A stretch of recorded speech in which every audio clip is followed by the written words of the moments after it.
Anong ladies mga kababayan? Ito, Executive Secretary Lucas Bersamin. Supalpal kay Atty. Panelo mga kabayan. Naku po, mantakin mo kasi kabayan, sinabihan ni Bersamin si Tatay Digong Duterte na nag-hallucinate lang daw ito. Diba? Naku po, ukol sa sinasabing atakdog si Trillanes at Malacanang ang nasa likod nito. Naku po, ito. Pakinggan natin si Bersamin kabayan. Ano? Ganun na lang. Ano? Opo. Opo. With alam mo, mahirap pumatol na sa ganyan dahil hallucination na yun. Ano po, sir? Hallucination. Hallucination. Opo. Sige, oo. Thank you. Ano? Ganun na lang. Ano? Opo. Opo. With alam mo, mahirap pumatol na sa ganyan dahil hallucination na yun. Ano po, sir? Hallucination. Hallucination. Naku po mga kabayan. Anong masasabi mo dito sa sinasabi ni Lucas Bersamin? Di ba? Tila may konting pakantsaw pa kay Tatay Digong Di ba? Samantala naman kabayan, di naman nagpahuli si Atty. Sal Panelo. Ito, pakinggan natin. Set niya lang yung trap sa kanila para magmukha silang tangier o dumb. And they will become dumber. Mas bobo ang labas nila kung mag-file sila ng kaso. Ang gusto lang talaga nila, they were trying to exact an admission that will fall under extrajudicial confession. Sa kanila, nakakalimutan nila na number one, yung extrajudicial confession has certain legal requirements. Number one, it should be given outside of judicial proceeding. Number two, it should be reduced into writing. Kailangan nakasulat yun. And number three, with the assistance of counsel. And number four, pag yun ay, halimbawa, merong akusado na ako o inadmit at confess ng krimen niya, kailangan yung prosecutor, yung mga piskal, pagdating sa hukuman, they will have to introduce evidence outside of the confession. Meaning, hindi lang yung confession kailangan, mag-introduce ka ng evidence na totoong may krimen na ganap, saan naganap, anong mga kalakaran ang pangyayari bago naganap ang krimen. Kaya with respect doon sa sinasabing inamin niya yung pagpatay sa anim, di ba? May sinabi, may pinatay siyang anim, natatanda mo yun? Kaya sabi nung mga, inamin niya. O di, extrajudicial confession niya. O unang-una, alam mo, sabi ko sa article ko, yung pag-amin na yan, you can look at it in two ways. Either it's a bluster, an exaggeration, para to strengthen, palakasin yung myth or legend niya na killer siya. Bakit? Kasi yun ang ginamit niya para takutin ang mga kriminal sa Davao at yun din ang ginamit niya bilang presidente. Kaya lalo niyang pinalalakas yun sa pamamagitan ng pagkikwento na mamamatay tao siya ng mga kriminal. O yeah, pwedeng ganon. Or siniset niya lang yung trap sa kanila para magmukha silang tangier o dumb. And they will become dumber. Mas bobo ang labas nila kung mag-file sila ng kaso. Kasi yung admission na yun na sinasabi, it will not stand in court. It's a misnomer. They will never stand in court simply because hindi yun talaga extrajudicial confession or admission kasi may legal requirements nga. Ang problema, nakakalimutan ng mga yan. Hindi naman mga abogado. At yung isang abogado rin, nakakalimutan niya rin. Tama. Oo, kasi Attorney Sal, yung mga law student nga, laging nanonood sa, may mga maraming law student, Attorney Sal, na nanonood sa programa mo. And some of them were asking me kung sapat na ba ang isang pahayag when you done it publicly, when you are televised, or katulad ng former President Rodrigo Duterte sa isang hearing sa camera ay kailangan na ay pwede lang gamitin as evidence against him. Pero ang titingnan pa rin ba ng korte, Attorney Sal, hindi yung mga sinabi niya, kundi kung ano yung magiging ebidensya para tumayo yung mga accusation laban sa kanya? O kung i-konkreto natin na, yung gaya na sinabi niya, I killed 6 criminals. Tinanong siya, ano mga pangalan nun? Ba't ko naman tatanungin pa mga pangalan nun? Okay, so magpapile ka ngayon. Dahil inamin mo, pinatay mo pala anin. So magpapile ka ngayon sa piskalya. Ang unang tanong ng piskalya sa'yo, ng piskal, pumatay si Duterte ng 6? Sino itong mga pinatay niya? Hindi ko sinabi, Sus Mariosep.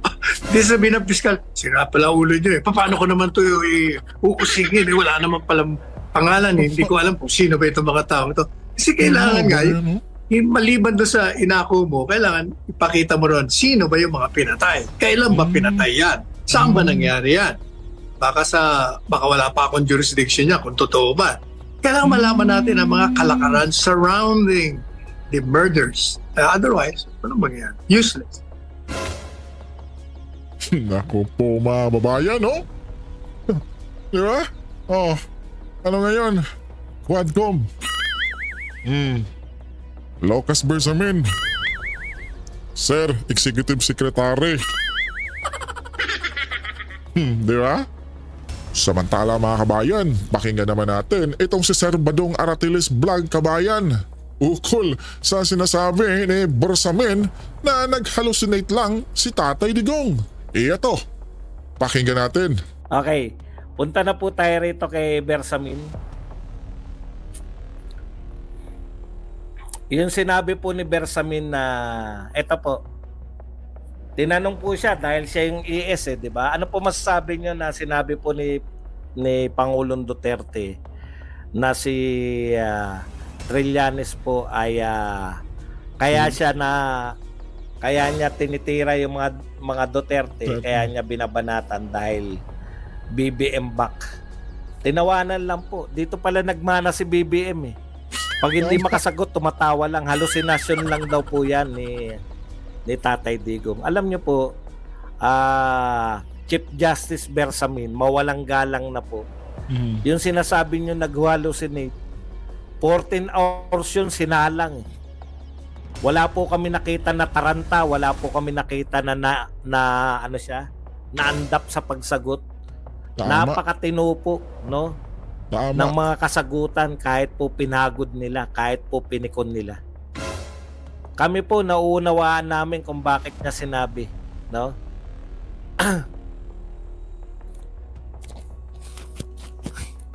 bakit niya sinabi na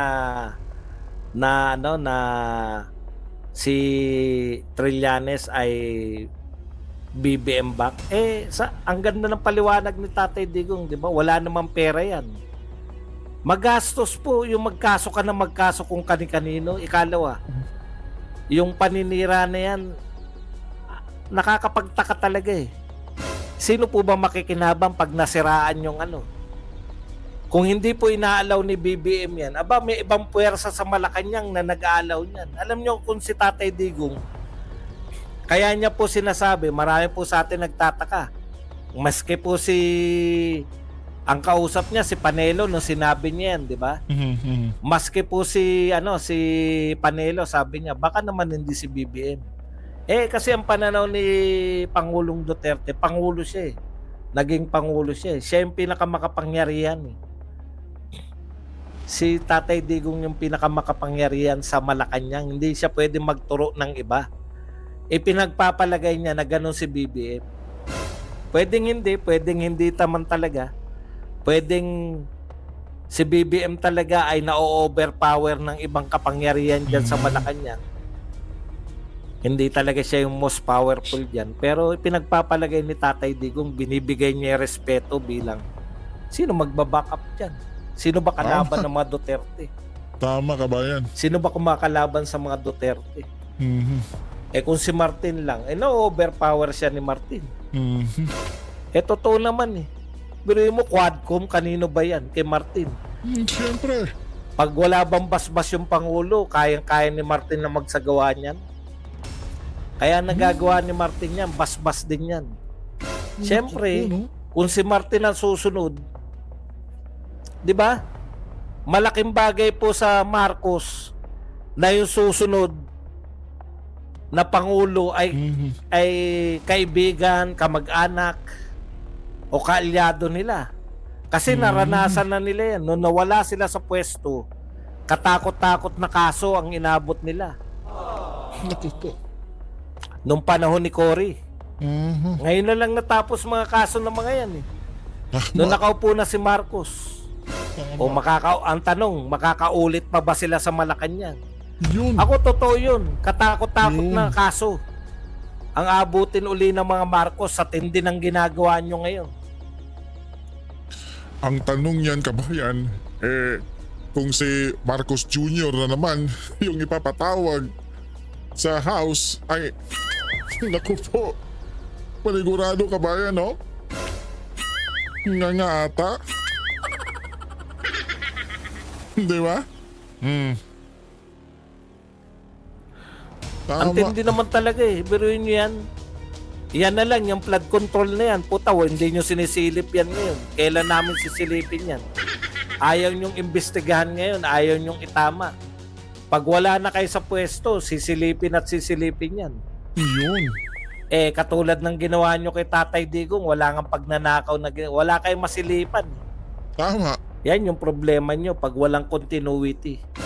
Kaya pabor din sila na si Martin ang susunod kasi mauulitan sila eh. Kung anong ginawa sa tatay nila, tinadtad ng kaso paglabas. Kala mo ba mga Duterte magkakaso sa inyo? Yung mga kakampi nyo ngayon, yan ang magkakaso sa inyo. Naku po. Ganyang katraidor yung mga yan. Kabayan, Tuwan-tuwa kayo, kakampi nyo ha. Tama.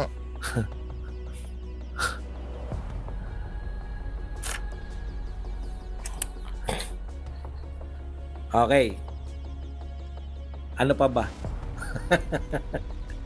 Gusto ko nang ituloy. Yung talakayan natin, mas maganda pa minsan yung talakayan na. Mas doon pa kayo nagre-react. Bullying, dinudurog ang self-esteem. Ayan, maganda yan, Ma'am Linda. Ayan, sasagutin kaya mamaya. Correct po yan. Ang malaking tanong dito, kabayan, is kung si PBBM naman yung isasalang, di ba? Sa Quadcom. Di ba? Ang tanong, makakaya po ba ni Pangulong Marcos Jr., kabayan? Di ba? Oh, excited tayo niyan, kabayan, di ba? Oh, year 2028. Presidential election. Di ba? BP Inday Sara, mga kababayan. Kasi alam naman natin na walang ibang tatapat dyan kundi yung si Mr. Extra Rice, kabayan, di ba? Speaker Romualdez, di ba? Yan yung tatapat, panigurado kay BP Inday, kabayan. And then sa tingin nyo, kaya ba ni Mr. Speaker, kabayan? Kaya habang maaga pa, kabayan, ay eto na. Sinimulan na. Gibain na. Ratratin na. Si BP Inday Sara. Di ba, kabayan? Alam na natin yung factor na yan, kabayan, di ba? Kaya nga pabalik-balik na sinasabi ni Madam BP Inday na politikal, isang pamumulitika yung ginagawa nila, kabayan. Di ba? Yung confidential fund, kabayan. Di ba? At alam natin na sasagutin din yan ni BP Inday, mga kabayan. Itong si BP Inday kasi marunong din, kabayan, na sakyan yung mga mga issue, di ba? Kung mga tila, hindi pa niya tinatapos eh. Kasi alam niya, malayo pa yung election, kabayan. Diba? Kasi kung tatapusin niya, baka may susunod namang issue, di ba? Alam natin yan na yung mga kalaban ni BP Inday ay di talaga yan mawawalan, di ba? Ng mga propaganda, kabayan. Di ba? So ikaw, kabayan, ano ang masasabi mo tungkol dito sa tila ba'y kantsaw ni Mr. Executive Secretary Lucas Bersamin mga kabayan kay Pangulong Duterte. Di ba? Tila patawa-tawa kabayan. Si Tatay Digong nag-hallucinate lang daw. Di ba? Ano ang masasabi mo? And by the way naman po mga kabayan, huwag natin kalimutang i-like and share yung ating video at saka subscribe na din tayo mga kabayan at pwede rin kayong mag-join dito sa ating channel. Mumunting channel kabayan. Malaking suporta na din yan sa ating channel kabayan. God bless you po and ingat kayo palagi.